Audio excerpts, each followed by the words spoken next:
Vous avez remarqué tout à l'heure que vous pratiquez la psychanalyse depuis une cinquantaine d'années, et vous disiez, mais c'est peut-être seulement depuis une vingtaine d'années que j'ai découvert ce que je suis en train là de tenter de vous transmettre.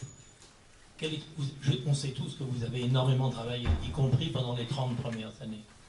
Donc, selon vous, quel est le chemin, et ça rejoint la question du collègue, quel est le chemin qui a permis, après 30 ans, une certaine pensée analytique, de passer dans cette pratique qui vous fait rencontrer ce nouvel inconscient avec lequel vous travaillez aujourd'hui? C'est-à-dire que dans la formation de tous les collègues qui sont là, quelle va être la démarche ou comment expliquer qu'il a fallu 30 ans pour pouvoir faire ce passage conscient, on ne perd pas conscience, on garde le contrôle de ses mots, à cette acuité perceptive?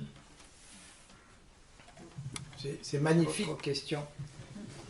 Parce que d'abord, ça me ramène à mon histoire. J'ai dit 20 ans, ça peut être un peu moins, un peu plus, je ne sais pas.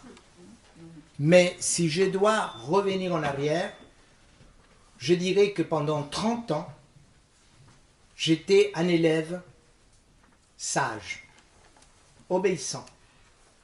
Je faisais exactement tout ce qu'il fallait faire et fallait penser d'après mes maîtres.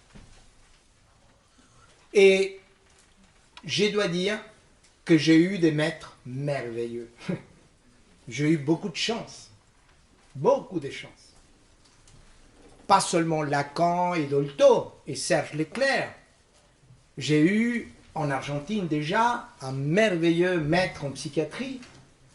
J'ai eu un merveilleux maître en théorie systémique, puisque j'ai commencé par la théorie systémique. Je n'ai pas commencé par la psychanalyse. Je commençais par travailler avec des groupes familiales, des théories de Bateson, et je faisais ce qu'on me disait de faire.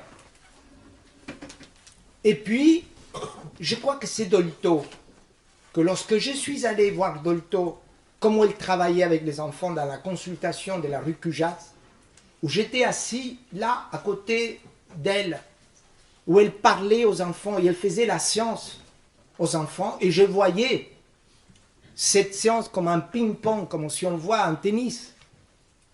La parole de Dolto, la parole de l'enfant, la parole de l'enfant, la parole de Dolto, je voyais ça comme ça. Je crois que ça a été pour moi, ça c'était dans les années 85 par là, c'était pour moi une découverte.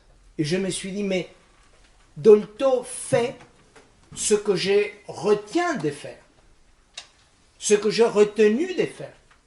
Et ça m'a libéré. Je l'interprète comme ça, mais peut-être je me raconte une histoire. Et je pense que c'est le fil des travailler, le fil de nos passions sont notre merveilleuse analyse. Je me suis analysé personnellement, mais c'est mes passions avec lesquelles je m'analyse. Tous les jours.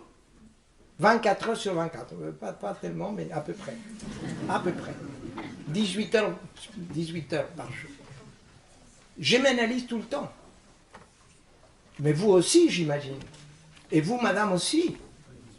Je pense. Parce que nous travaillons tellement, on écoute tellement.